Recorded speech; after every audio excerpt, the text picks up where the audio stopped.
Good. Well done, everybody. Well done. That's really good. Whoa, hold on. We should film again for the final version.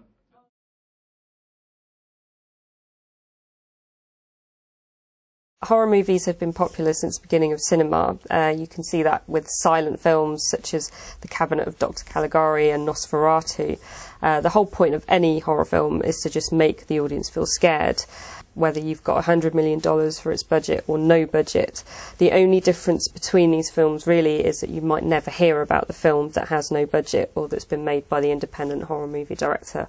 These independent movie directors work in the likes of Tesco, they're at university. Take for instance Marc Price, he directed Colin for £45. He took the movie to Cannes and then he got picked up by distribution company Kaleidoscope. So these people can be anybody. And one afternoon when I first moved to London, I was living with a makeup artist and a group of us got together and got made up as zombies, and I grabbed this random footage which I edited into a movie trailer. And I thought it would be amazing to make a zombie movie, and we just needed to find an original story, and then the idea of telling a story from the zombie's perspective came along, and so we made Colin. And yeah, so then we spent the next 18 months shooting on this camera and editing simultaneously. We recruited friends and coordinated everything through Facebook and MySpace. And yeah, I think through the whole process we would go back and forth and we would make sure we'd really work through scenes and make sure that they'd work for us as an audience, and then hopefully it would work for a regular audience. So Marc is a great example, but there are so many others like him. I am the writer and director of A Up Me Duck of the Dead, a short horror film. I decided to get into horror films because, well, into making horror films, because I love watching horror films. I was told I was being too ambitious for Dead Rain, but I've proved me wrong. I finished the film. We didn't have any money to shoot the movie. I decided not to look for a budget because I figured that we could do everything with what little equipment we had available to us. I mean, that was kind of the reason for making the movie. I kind of resent the idea of someone looking at my script and saying, oh, this isn't like every other horror movie. Change it and make it like those, and then we'll give you money to make it. I kind of resented the idea of someone saying that the script that we'd written wasn't good enough to be a movie. And we talked about funding, and we thought, well, we actually don't need it. What's the point of going out? And like other people have said, you know, why go through all the red tape to get a few pound that's really not going to make that much of a difference? You can get, for instance, you can get funding from various people, your local butchers. You can say, we'll put your company logo on the credits at the end of the movie if you give me £100. But where you would have to be careful on that is if you went to somebody, they might want a certain amount of creative control over your project. But the question is how to produce a horror movie without money. Beg, borrow, steal. You have to really be creative if you're going to make a film without any money. You have to find ways to achieve certain effects on an audience without spending loads of money. So you have to look at what you've got available to you based on the money that you're prepared to spend, and then say, right, here are my options because of that. The script was adapted so we could actually work around anything that was going to cost a lot of money. We found the scenes, we found the, like I say, a lot of help from the community, so we didn't have to pay for hardly anything.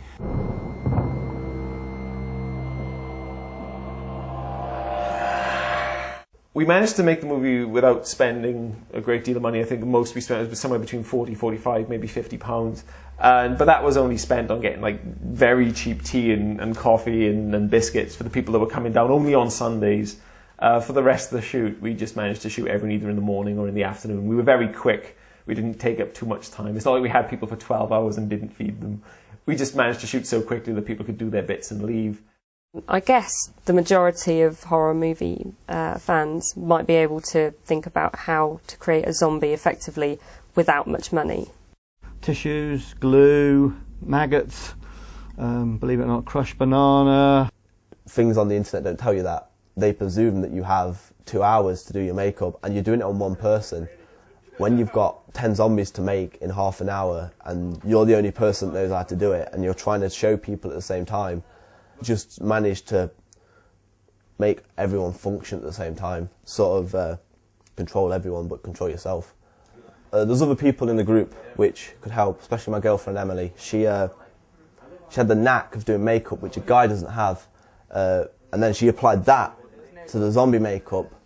So yeah, we were talking about makeup, and a lot of the guys that came along brought their own makeup with them, and they actually helped out, you know, doing everybody else's makeup as well. And there was this one guy here, for instance, he'd done all his own makeup. It didn't take him that long because he does it so often, but he also helped out doing everybody else's, and he managed to sort of do 5 or 6 zombies in no time at all. You've probably seen Steve Best just talking about me a moment ago, and what I'm here to do now is to show you how to make a zombie for a very low budget, essentially, just using stuff that you can pick up from a supermarket. So, showing you how to make fake blood.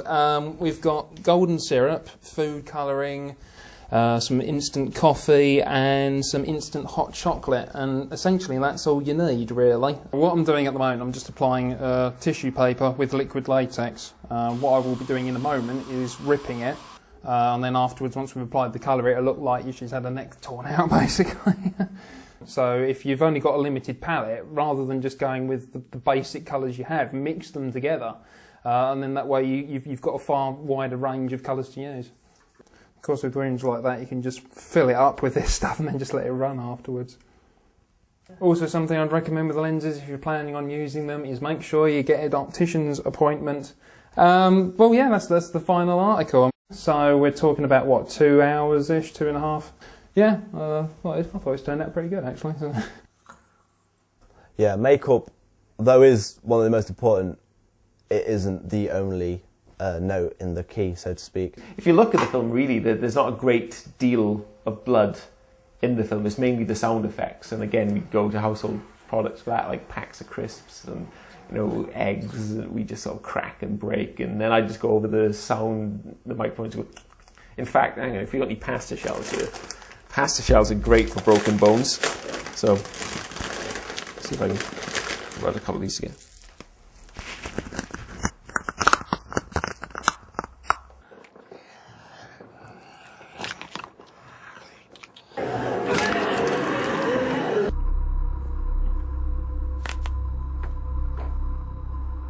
It just sounds even worse, and you can play with that. And don't just use that, you mix other things in there, like, so you mix a lot of sound effects together and hopefully end up with something quite, you know, quite icky sounding.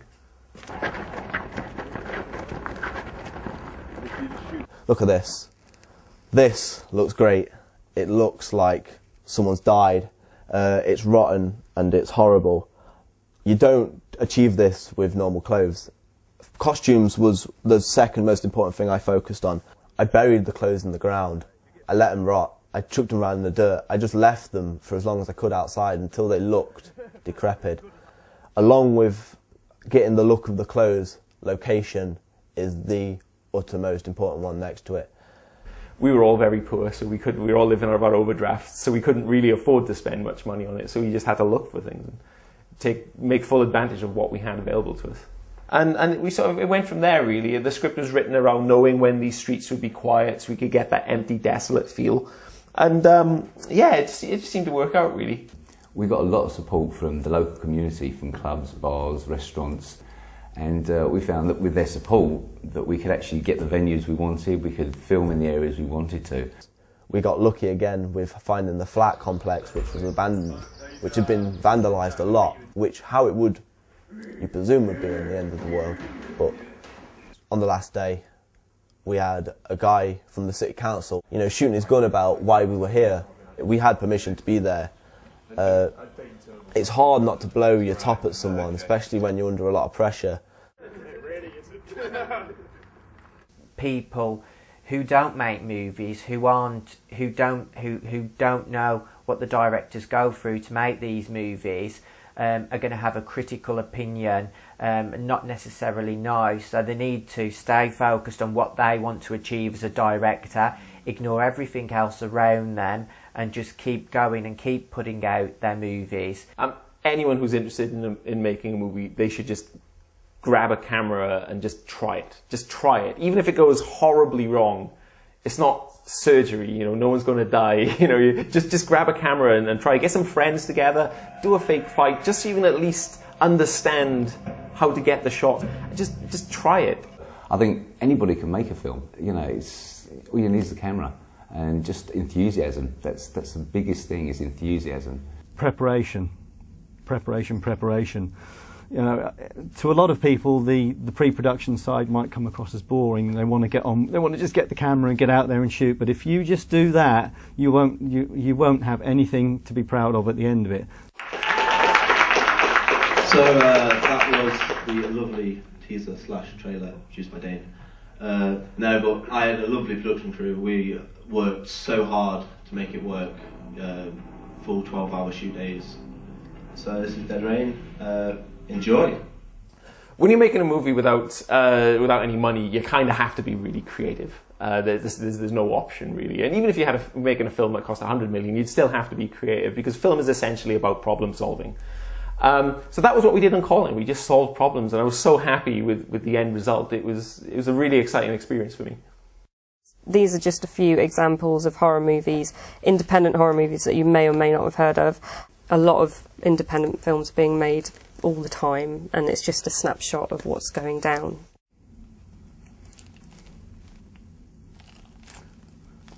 I'm very proud to be holding this because it represents a lot of years of hard work.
What's your favourite horror movie? What's my favourite horror movie? The original Dawn of the Dead.